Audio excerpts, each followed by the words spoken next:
Can I read? A peasant like you cannot read. I will sound the words, and you Can look at the pictures. I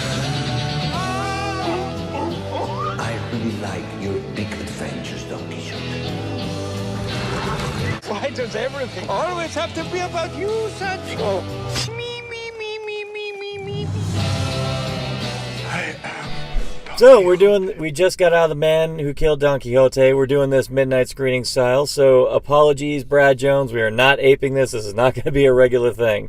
But, of course, with me is David Horgan from Rare Delicacies. So we got to see this in the Fathom Events screening. I think this is probably the only time this is going to be released this widespread, I think. Probably. Knowing Terry Gilliam, unfortunately, that is likely what's going to happen. His last movie, I didn't even see in the theaters. I didn't even notice it was The Zero Theorem. I don't remember that being in the theaters. I wanted to catch it, and it just was not around. Yeah. This was a passion project of Terry Gilliam's going all the way back to the 2000s. This is something that... No, before then. Before that. Actually, I remember him talking about it in the 80s. This was something that unfortunately, the first time he tried to make this movie with Johnny Depp playing the role of Toby, unfortunately, due to a lot of reasons, the production ended up getting scrapped. It was a documentary called Lost in La Mancha that told about what happened on that production. So the big question... Was it worth the wait? I thoroughly enjoyed it. I was mystified by it, but then again, a lot of the best of Terry Gilliam I have to watch multiple times anyway. It feels a lot like The Fisher King in that regard, in the sense that it feels like it's more steeped in reality, but then all of a sudden it starts becoming fantastical. But then when it goes full fantastical, it starts going into friggin' Baron Munchausen. Actually, more Baron Munchausen. I was going to say... It's more Munchausen. It reminded me... That's really what I got out of it more than Fisher King was... Yeah, it reminded me of Baron Munchausen, and that's probably my favorite movie by him. We're going to try to give the synopsis the best we can, really, but... Yeah. Good freaking luck. Yeah, so... The story actually revolves around a filmmaker named Toby, who a long time ago came to Spain for a student film about Don Quixote. Well, he's come back to do a feature film adaptation of Don Quixote. But he seems to have kind of succumbed to a sort of complacency where he's kind of not really driven artistically, but then he ends up stumbling across the actor who played Don Quixote in his film, and much to his surprise, he still legitimately believes he is Don Quixote, and it leads him on this, I guess you could say, existential journey of discovery of self sort of thing. Yeah. Well, this time it's played by Adam Driver. And the heart and soul of this movie is his friendship, or this bond he forms with what's his name? Javier is his real name, but Don Quixote, basically. You mean Jonathan Pryce? Jonathan Pryce, as well. Who's been wanting to do this role for 20-some-odd years. Clearly he has. Yeah, and he has expressed the desire repeatedly to Terry, I want this role. Yeah. Personally, I think also it might be as an apology because he really wanted Baron Munchausen and he didn't give it to him. You might be right. This might be his way of saying, you know what? I think the production was cursed because I didn't cast you in this movie. So here it is. Let's make this movie together like we should have. Yeah, he completely knocked it out of the park. Jonathan, I've been a fan of Jonathan Pryce ever since Tomorrow Never Dies. I think Jonathan Pryce can do no wrong for me in my book. Even in G.I. Joe. The problem with analyzing a Terry Gilliam film, particularly right out of the gate, is it's really hard to kind of pin, and especially in this case, it's a very reality-bending kind of movie. It's hard to tell what was truly real in this thing and what was not. Right. I mean, the whole climax of this thing becomes like, I don't want to say a psychedelic trip, but it seems like...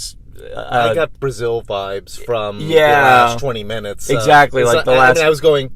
Okay, is this whole thing just a dream or not? At the ending, you don't really know if he's going to come out of it similar to Brazil, where in reality it's something it's far simpler. Yeah, maybe he got knocked on the head in the first 10 minutes and we didn't realize it. Something like that. And then in the end, he just wakes up just elated because he finally found his mojo again. And that's the Hollywood way to have ended this movie. But it does not go that way. It goes someplace...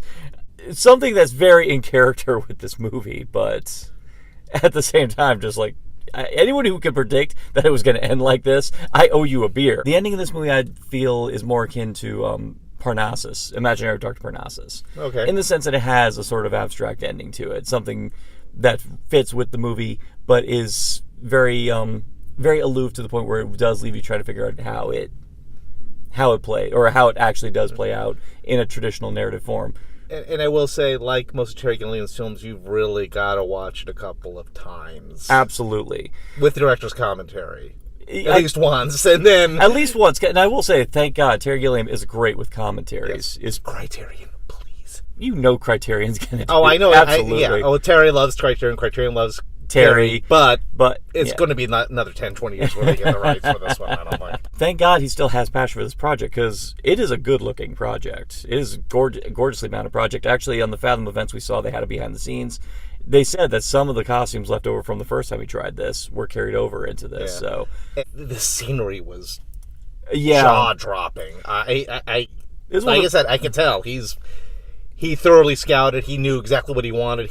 Jesus. Yeah, this is one of the rare. Actually, this is one of the rare times where Gilliam actually wanted to just let the natural scenery play for itself. Because most time he builds sets to kind of accentuate it, but this time he just let a lot of the natural scenery of Spain just play it out. I was fascinated by all the little historical nuances that he threw into there. Like even when they end up in that derelict town and all of a sudden it seems like they're hallucinating that the Inquisition's coming for them. I was like, this is cool. There was one scene, there's some wineskins. I'm not spoiling anything. Oh, yeah. There's some wineskins, and all of a sudden you see faces on them and they're talking, and I leaned over to John and I said, that was a Terry Gilliam film. And you know, that was just so Terry Gilliam. Yeah, in that instant, you're right. When you get to that instant, that's when you're going, yeah. And that's kind of like a nice little snowball effect, because then very gradually, by the time it gets to the final climax at the palace, then it becomes full-blown, full-throttle Gilliam, to the point where you're still wondering, like, what is real, what's not. I'm wondering if that whole thing was real. I'm thinking, honestly, I think Toby's probably, in the beginning of the movie, he gets arrested. It's like there's a part of me wondering if he suffered head trauma in prison and he's still just there. Terry, I know you'll never see this, but bravo, sir. Bravo. This does make up for your comment about, Marvel fans. Eh? I'll explain later.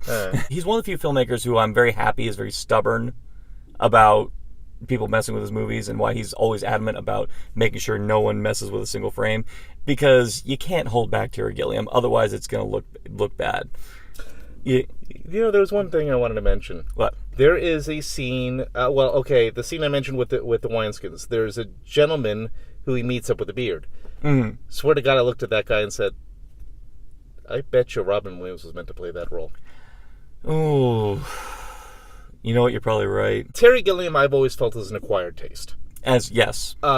He's not for everybody at all. All right. If you like Terry Gilliam, absolutely must go see it.